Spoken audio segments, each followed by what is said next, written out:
পূর্বযুগ থেকে আম্বিয়া আলাইহিস সালামের জামানা থেকে আমরা দেখতে পাই যে আমাদের পয়গম্বর যারা দুনিয়াতে বিদায় নিতেন, তারা তাদের দেশকে, তাদের মাতৃভূমিকে, যেখানে তারা থাকতেন ওই জায়গাকে তারা কি ভালোবাসতেন, কিরকম মহব্বত করতেন,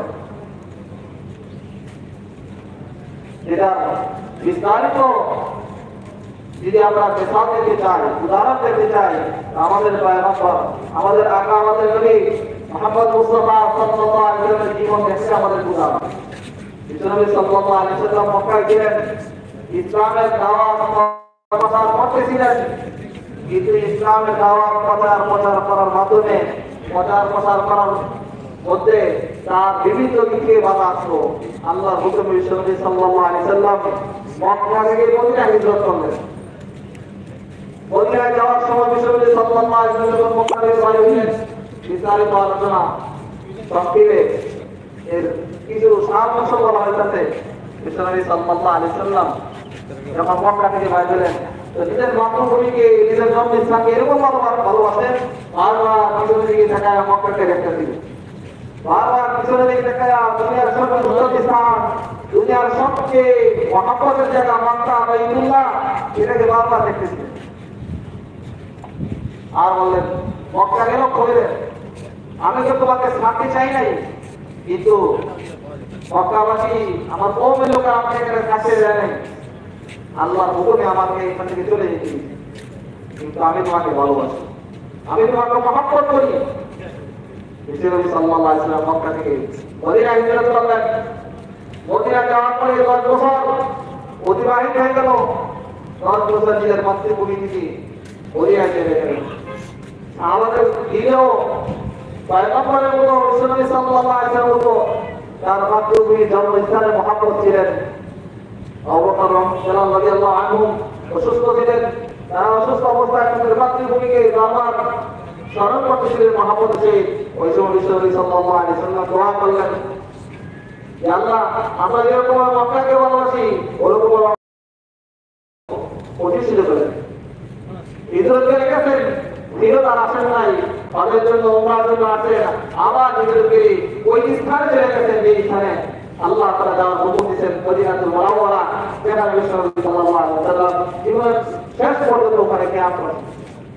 সাহাবায়ে কেরামের সাথে বিশ্বনবী সাল্লাল্লাহু আলাইহি ওয়াসাল্লাম যখন সাহাবায়ে কেরামকে নিয়ে খায়বারে যুদ্ধ করেন, আর খায়বার থেকে বিশ্বনবী সাল্লাল্লাহু আলাইহি ওয়াসাল্লাম আবার মদিনা থেকে রওনা করলেন, যখন পাহাড় বৃষ্টি বছর হলো উহুদের পাহাড়, তখন বলতেন, উহুদ, তোমাকে আমি বহুত ভালোবাসি। মদিনা মুনাওয়ারা থেকে যখন রাসূলুল্লাহ সাল্লাল্লাহু আলাইহি ওয়াসাল্লাম যুদ্ধের জন্য সফরের জন্য বাইরে যেতেন, আর যখন মদিনা থেকে আসেন, তো তাড়াতাড়ি নিজের ঘরকে চাইতেন, কিন্তু তিনি যানবাহন সবাই তাকে বলতেন, আরো তাড়াতাড়ি যাও, নিজের মাতৃভূমিকে এরকম ভালোবাসেন, নিজের দেশকে এরকম ভালোবাসেন। দেশকে ভালোবাসা আমাদের রাসূল সাল্লাল্লাহু আলাইহি ওয়াসাল্লামের সিরাত থেকে আমরা পাই। এজন্য নিজের মাতৃভূমিকে ভালোবাসা এবং এই দেশে আমরা আছি, এই দেশকেও অন্তর থেকে ভালোবাসা। অর্থাৎ আমাদের জন্মের পর থেকে কয়েক বছর দেশে ছিলাম, আর কয়েক বছর এই দেশে আছি, এই দেশের প্রত্যেকটা জিনিসকে, প্রত্যেকটা বিষয়কে নিজের অন্তরে দাবিতে পারা জন্মকে সুন্দর আসছে। ছুটি ঘোষণা হয়, ছুটি হয়, সমস্ত দেশের স্বাধীনতা মাতৃভূমিত্ব রক্ষা করা। রাসূলুল্লাহ সাল্লাল্লাহু আলাইহি ওয়াসাল্লাম মক্কা বিজয়ের পরে 8 রাকাত নফল নামাজ পড়তেন খুশিতে। মক্কা বিজয়ের পরে বিজয়ের সময় এটা খুশির আনন্দের সময়, এটা ইবাদতের মাধ্যমে, আল্লাহর বন্দির মাধ্যমে এটাকে অতিবাহিত করা,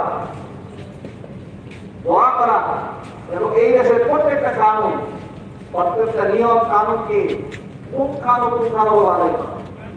প্রতিটা পদবে এটা প্রত্যেকের জিম্মাদারি, প্রত্যেকের দায়িত্ব। আর এই ব্যাপারে আমাদের মধ্যে আল্লাহ জিজ্ঞাসিত করবেন, তোমার স্ত্রীর ব্যাপারে জিজ্ঞাসা করা হবে, ছেলেমেয়ের ব্যাপারে জিজ্ঞাসা করা হবে, এই কোম্পানির দায়িত্ব ছিল কোম্পানি সম্পর্কে জিজ্ঞাসা করা হবে, এখানে বন্ধু ছিল ওখানে দায়িত্ব সম্পর্কে, অর্থাৎ আপনি যে জায়গার জিম্মাদার ছিলেন এই জায়গার দায়িত্ব আপনার ছিল, প্রত্যেকটা বিষয়ে আপনার জবাবদিহি করতে হবে। এই দেশে আছেন, এই দেশের ব্যাপারে আপনাকে জিজ্ঞেস করতে হবে, তাহলে আমাদের বাজার না আমার দ্বারা দেশের পাপ প্রতি নষ্ট হয়েছে।